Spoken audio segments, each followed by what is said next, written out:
Ok, donc si tu mesures un cube pour régler tes steps, tu es en train de dérégler ton imprimante. Et en plus, sur pas mal d'imprimantes, tu peux même pas y toucher. Donc je vais te montrer comment sortir les pièces aux côtes d'Orca Slicer avec un simple cube de 20 mm. Et comment le mesurer sans te planter. Alors le flow, c'est le prérequis, je vous mettrai la vidéo du réglage de flow en description. Très bien, donc le réflexe classique, c'est vous trouvez votre cube hors côte. Donc vous faites quoi? Vous touchez les steps. Sauf que c'est une erreur. Toucher les steps, ça vous induit en erreur, comme je disais.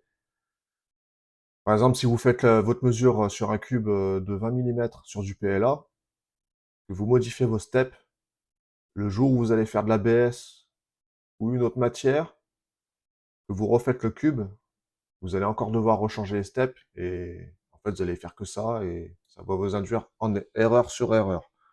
Donc le mieux, c'est de ne pas le toucher. De toute manière, en général, maintenant, les imprimantes qui sortent, le firmware il est fermé, donc vous pouvez pas toucher au step. Donc là, moi ce que je vous conseille de faire, c'est d'utiliser un cube que vous avez fait vous-même. Donc vous faites clic droit, ajouter une primitive, ajouter un cube. Donc il s'est caché, voilà, ici. Et ici, vous l'agrandissez, échelle uniforme. Vous mettez à la valeur que vous voulez, donc ici, pour l'exemple, 20 mm.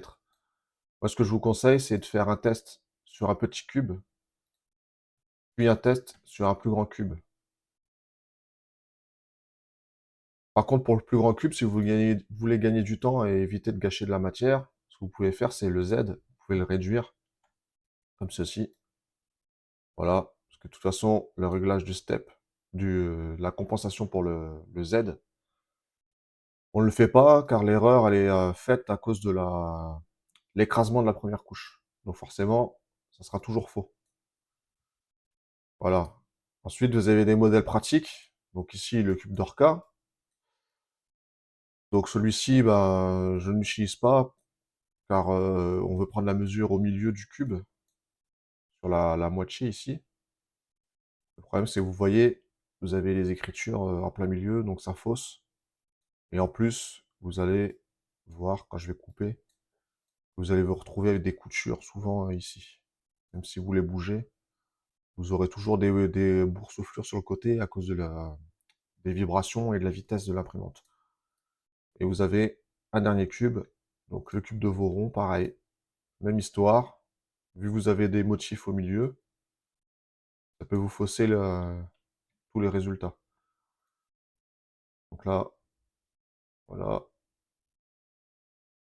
vous voyez, bon, il n'y a pas de couture au milieu, il y a un petit peu ici, mais il est à l'intérieur. Voilà. Le problème, c'est pas que ça, c'est surtout, vous voulez prendre la mesure au milieu ici, et vous voyez, vous prenez la mesure dans le vide, même si le pied à coulisse, il mord les deux côtés là, ça peut vous fausser vos résultats. Donc on va virer ça. Voilà. Donc je vous laisserai le 3MF de ce cube-là si vous n'avez pas envie de le faire en description. Et on est parti pour la première impression. Ok, très bien, On y donc va. voici le cube terminé. Voilà, comme ceci. Donc vous avez bien vos axes qui sont inscrits dessus. Ce que je vais te faire, c'est de prendre votre pied de coulisse, de mesurer comme ceci, par le haut. Voilà, comme ça. Et là, vous voyez, en Y, je suis à 19,81. On mesure aussi le X. Vous devrez trouver à peu près la même valeur. 85. Donc ça, le peu de, le peu de différence que vous trouvez, c'est sûrement parce que vous voyez, j'ai un pied à coulisse de mauvaise qualité, hein, c'est un pied à coulisse à 20 €. En général, vous avez les Mi-Tutoyo, ils sont super précis avec eux, je pense que vous risquez pas d'avoir d'erreur. Donc attention à ne pas, ce qu'il faut pas faire, c'est prendre votre cube comme ça et de le mesurer comme ceci. Là, vous allez vous induire en erreur car souvent, dans les coins, dans les coins ici, vous avez la couture, ou alors vous voyez là, vous avez des petits bourrelets en général. Donc le mieux c'est de mesurer par le haut comme ceci. C'est toujours plat. Et toujours sur le milieu. Pas entièrement comme ça, c'est parce que vous avez souvent le pied d'éléphant. Voilà. Donc on se retrouve dans Orca Slicer pour faire ce réglage. Très bien, donc on se retrouve dans Orca Slicer. Donc, pour faire ce réglage, vous allez dans votre réglage filament ici, éditer, et vous avez ici rétrécissement XY, rétrécissement Z. Donc, comme je disais, le Z, on n'y touche pas, puisque l'erreur, elle est souvent à cause de la première couche qui est écrasée. Donc là, rétrécissement Z, c'est en pourcentage. Donc, comment régler ça? On se retrouve sur le tableau, ici. Donc là, vous avez la mesure désirée en XY, donc c'est exactement les mêmes, hein. Il y a les deux, mais bon, et ça sera pour la même valeur, comme vous voyez comme vous avez vu dans le réglage, c'est XY pour les réglages, donc vous ne pouvez pas le faire séparément. Donc là, on va mesurer que pour X. De toute façon, ça réglera les deux. Donc on avait 19,81 et 19,85.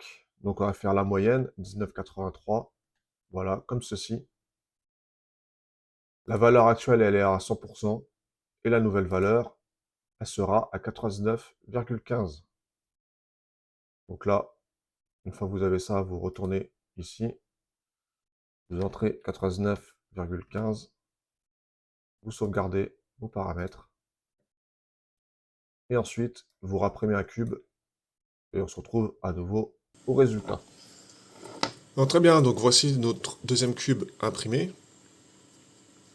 Voilà. Donc nous allons tester les mesures maintenant. Donc là, en Y, on est à 19,99. Et en X, 20,3. Donc là, on a toujours la même différence, hein, la même compensation par rapport au pied à coulisses. Voilà. Donc là, nous avons notre cube réglé. Donc ce que je vous conseille, c'est de faire le cube en petite taille, puis de le faire en grande taille pour voir si la compensation est proportionnelle. Si jamais ça ne l'est pas, il faudra faire 2-3 réglages en plus pour bien régler.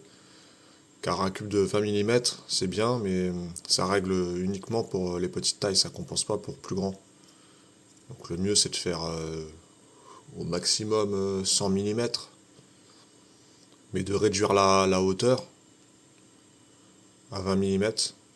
Puisque de toute façon, comme je vous disais, le Z, vu que c'est écrasé là comme ceci, ou pas, voilà. En général, ça fausse. Donc on va le mesurer. Bon, vous voyez, je l'ai quand même à 20. Voilà.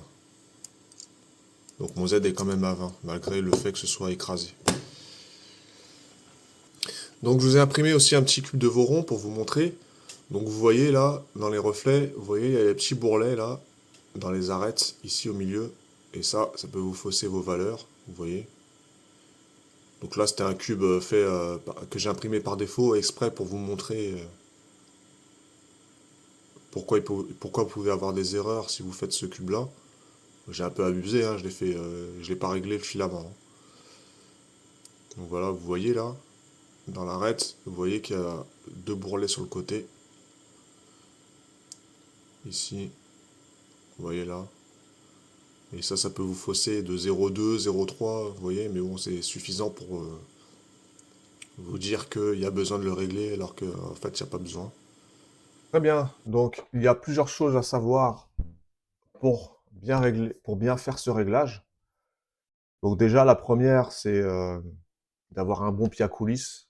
Comme vous avez pu voir, le pied à coulisses à 20 euros, ça peut faire l'affaire, mais ça peut vous induire en erreur si vous Si vous pensez que c'est votre faute, c'est souvent le pied à coulisses qui merdouille un petit peu. Ensuite, votre cube, vous faites toujours la mesure à froid. Si votre cube, vous le sortez directement du plateau, qu'il est encore chaud, c'est encore dilaté, donc forcément, votre mesure, elle sera fausse. Donc ce que vous faites, c'est vous attendez bien qu'il refroidisse. Ensuite, le rétrécissement en Z, pas besoin d'y toucher. Comme vous avez pu le voir, le mien, il était à 19,99, voire 20. Ça dépendait du pied à coulisses, comment il décidait de mesurer ça. Mais en général, vous aurez toujours soit une valeur correcte, soit une valeur fausse, à cause de la première couche qui est tout le temps écrasée. Donc, le mieux, c'est de ne pas y toucher. Donc voilà, c'est la fin de cette vidéo. N'hésitez pas à me donner votre avis en commentaire. N'hésitez pas à vous abonner.